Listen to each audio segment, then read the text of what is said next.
What's up, fam? It is Michael Babbitt, and I'm taking you through 7 days of sound design. That's right, 1 week, all Omnisphere. I've created 7 different types of sounds, so each day I'll present a new sound, and I'll show you how it was made. Welcome to day 7. Yes! We have arrived. This one is pretty in-depth. We're going to be covering a lot of really cool stuff. Modulating and real-time control. It's going to be fantastic. Another shout out to Late Night Alumni and Cascade for this one. Again, couldn't get enough of Becky Jean Williams' vocals, so we're doing this again, but different. Before we begin, please read and understand the notes associated with this patch. Okay, here we go. Let's click on the Layers button, and you can see it's all Becky, and we love it. Not a single DSP waveform or core library sound. Let's see what we've got, starting with Layer A.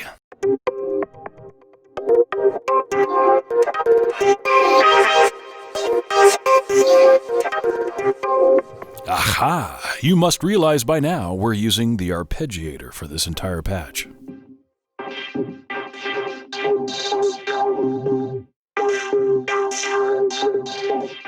Layer B almost sounding vocoder-like, now Layer C.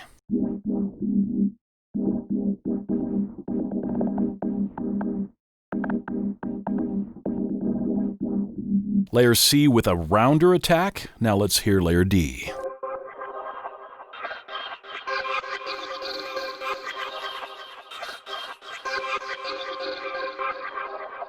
Kind of a breathier sound. So yeah, these are all different from each other, but they complement each other very, very well in this patch. Now let's look at the build. Starting with Layer A, you can see we've got quite a few things going on here. And before we jump into the granular oscillator, I want to show you that the start time of the sample is right at the beginning. So let's go in and watch what happens when I play.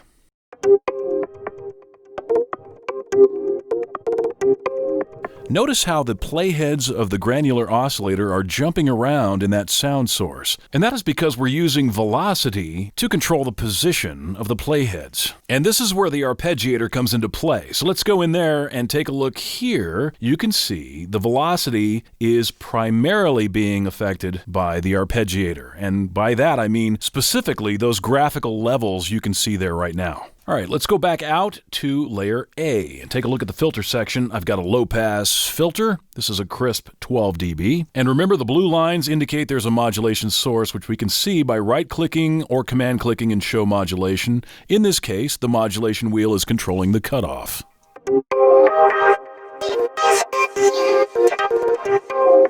So visually, you can see me moving the knob and you can hear the results. Now, we've done something different for the filter resonance. We've assigned Aftertouch. So now we have 2 separate controls.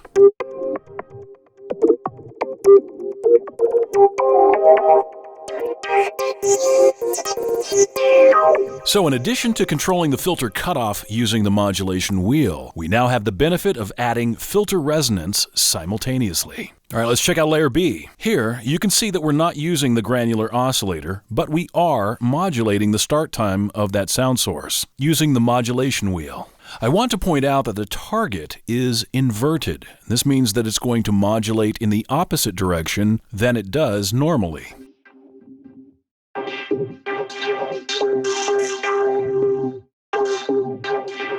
As I play and move the modulation wheel, you'll notice the start time of the sound source moves inward in reverse. And just like on Layer A, we're using Aftertouch to modulate the filter resonance.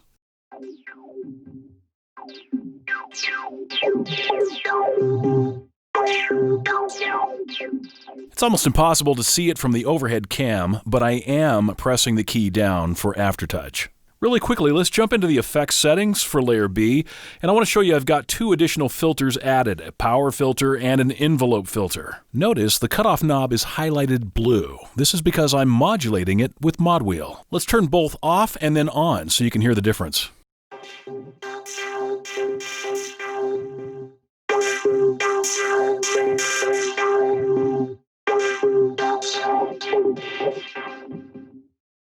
All right, let's jump over to layer C and turn it back on. Now you'll notice a few things on this page. I want to point out timbre is set to crush, and you can see the setting, the slider's almost all the way down. It's usually by default in the center. Let's listen to what that slider does when we adjust it.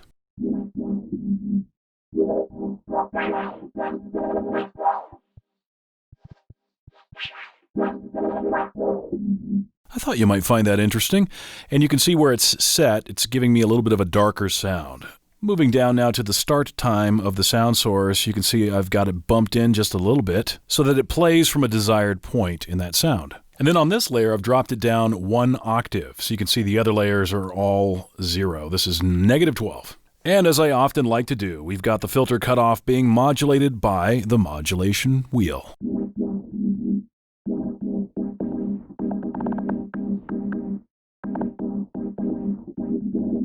When I first played this sound in the beginning of the video, I talked about how the attack was round. Well, this is how I achieved it. On the filter, the attack envelope is up just slightly, which gives it that whooshy sound. And again, filter resonance modulated by aftertouch.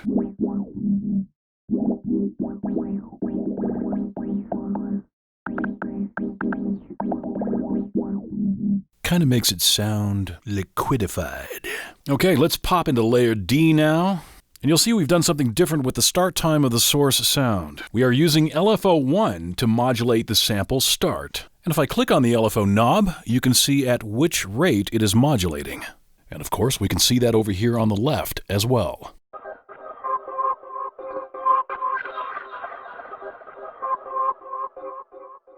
And like the other layers, we're modulating the filter resonance with aftertouch.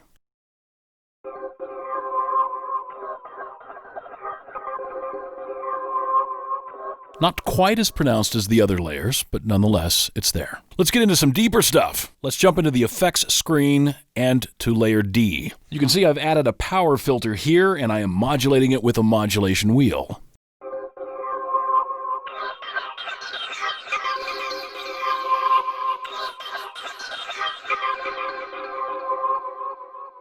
So we're using 2 different filters on this layer. If you go back out to the main screen of layer D, you can see that I'm using a stereo phase filter here. Why am I doing this? To answer that, let's go ahead and turn off this filter and play.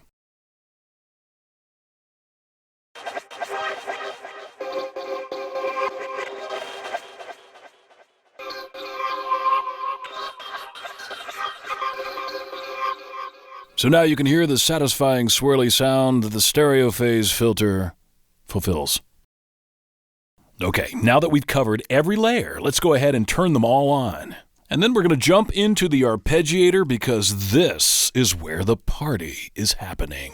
Notice all the yellow lines up here at the top of the steps. You can see if I click on them, they are step dividers. And then you can see how many steps I've divided each into. So for each step they reside above, they are dividing that step and multiplying how many times it triggers. Makes sense? Basic math. And as I explained earlier, you have the multiple levels, and each level represents how much velocity to trigger, and that velocity in turn determines the position of the playhead on that sample. Now watch the step dividers and the step levels as I play.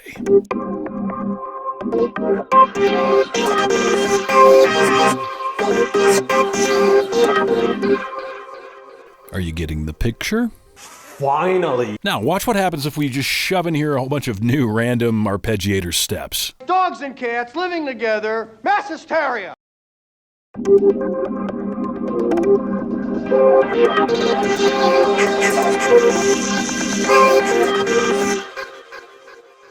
That's kind of a happy accident, but some of them were triggering like nothing past that sample, just back there in the blank space. But feel free to experiment with the steps and step dividers and all that stuff. Just go crazy. You see, by experimenting, you'll really understand how everything works. Kind of like raising kids. All right, let's jump under the hood of the modulation matrix. Zoom. You can see I've got 2 pages of modulation routings here, but I want to focus on aftertouch. You can see here the status is inverted, and that's important. We'll get to that in a second. But it's controlling a 3-band EQ on layer A. Let's jump there. And notice the blue knobs. So for the mid gain, we've added aftertouch, and also for the high gain. And the reason I've done this is because when we enable the filter resonance during aftertouch, those frequencies get a little out of hand. So we're using aftertouch to temporarily tame them.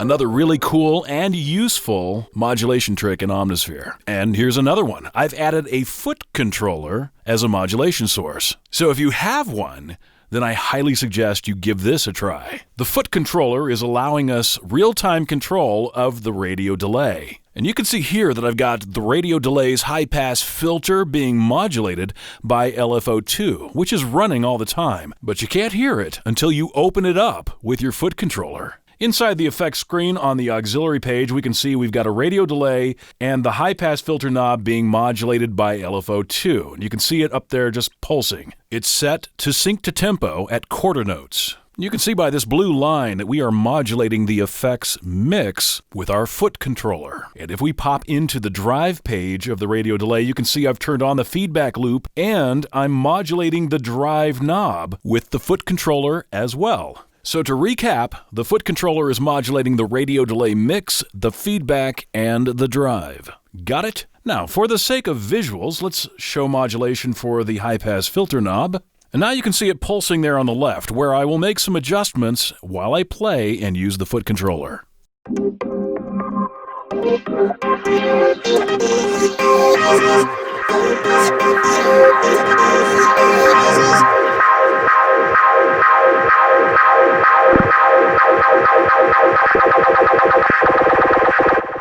Now, obviously, I was using my mouse to make those adjustments with the LFO, but you could assign pretty much any MIDI controller you'd like to do that as well. A smorgasbord of real-time control.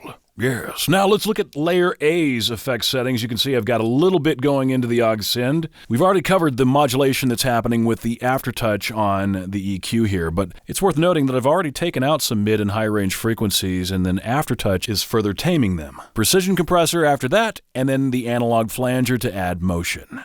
We've already covered layer B, so let's jump to layer C. Here I've added an analog chorus to add some warmth. And we covered layer D's effects earlier, minus the mention of the chorus echo at the bottom of that chain. And finally, the only thing we used in the common section is the tape slammer once again. And this is to add a little bit of punch to the overall sound.